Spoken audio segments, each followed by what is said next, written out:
got into it at the restaurant because I asked him, tell me something about your last name that makes your last name worth passing on.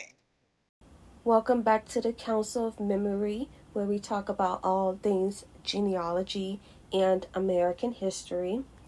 If you're new here, welcome, happy to have you. So, in a recent viral TikTok, I'm pretty sure this woman self identifies as a black woman. She posed a simple yet piercing question to a man that was sitting across from her at the table.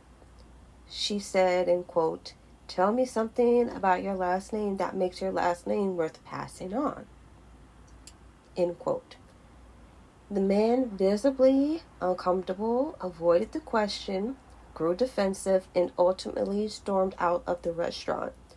At first glance, it might appear to be just another internet moment, a clash between man and woman, ego and pride, but viewed through the lens of cultural anthropology and historical consciousness, it reveals something much deeper: a generational detachment from lineage awareness, a system of historical amnesia.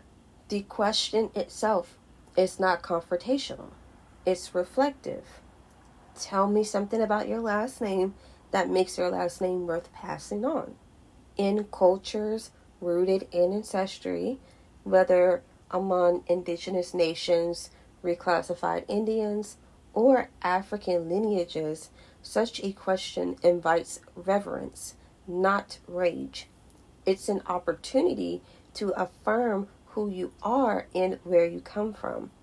But when the man could not answer, it exposed an internal void. That void is not his alone. It's a collective inheritance, the aftershock of paper genocide, aka identity alchemy, forced reclassification, displacement, and assimilation policies that stripped entire communities from the knowledge of their own roots. For those of us from the reclassified Indian community, we understand the power of documentation, oral history, and ancestral reclamation. We know how federal records, census rolls, and racial classification campaigns severed the generations from their ancestral nations.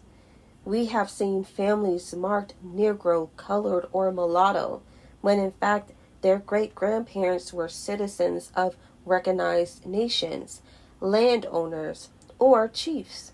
When we research, when we reclaim, when we speak our ancestors' names, we are engaging in a sacred act of restoration. So when someone asks, "Tell me something about your last name that makes your last name worth passing on," a reclassified Indian can answer with clarity: everything. The bloodline that survived forced removal, identity alchemy, taxation, assimilation.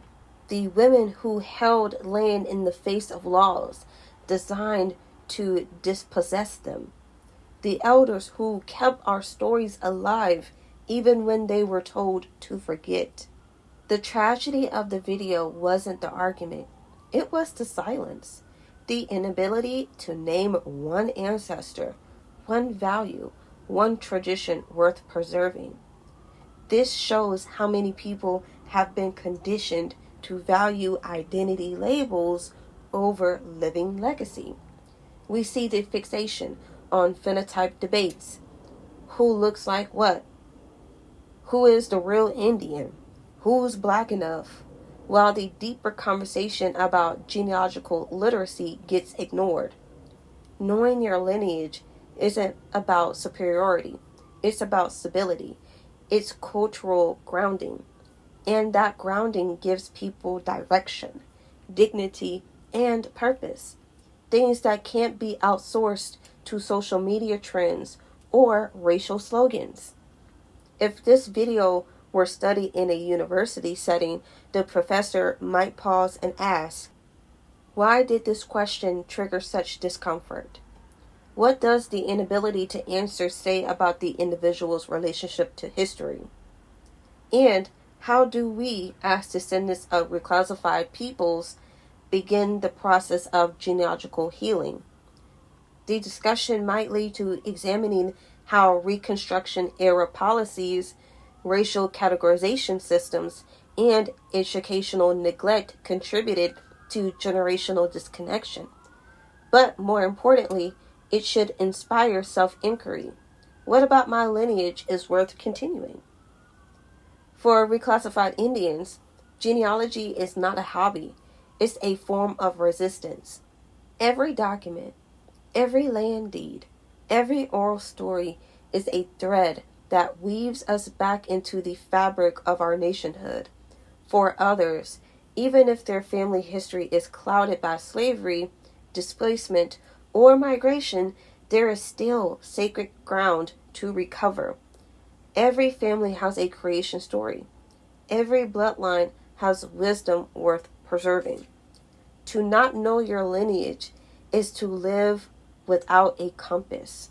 To know it is to walk with your ancestors beside you.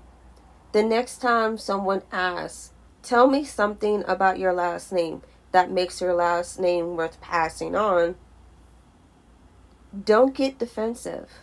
Get reflective. Because if you can't answer that question with pride, it's not too late to start the research. Not too late to reclaim the stories. Not too late to restore the dignity your ancestors earned. We're not lost people. We're just waiting for more of our people to look back and remember who they are. Got into it at the restaurant because I asked him, tell me something about your last name that makes your last name worth passing on. Like, I want to hear about the lineage. I'm walking by myself in the parking lot. The good day canceled.